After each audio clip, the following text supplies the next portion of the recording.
Hello guys, in today's video I'm gonna talk about how to fix Instagram can't open problem.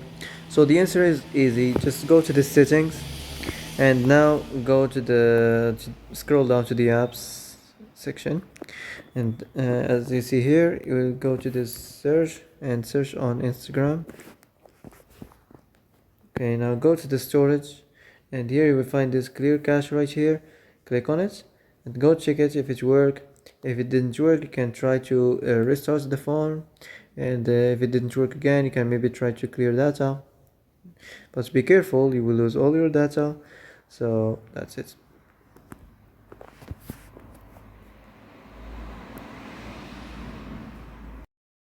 So that's it for today's video. I hope this is the answer you've been looking for.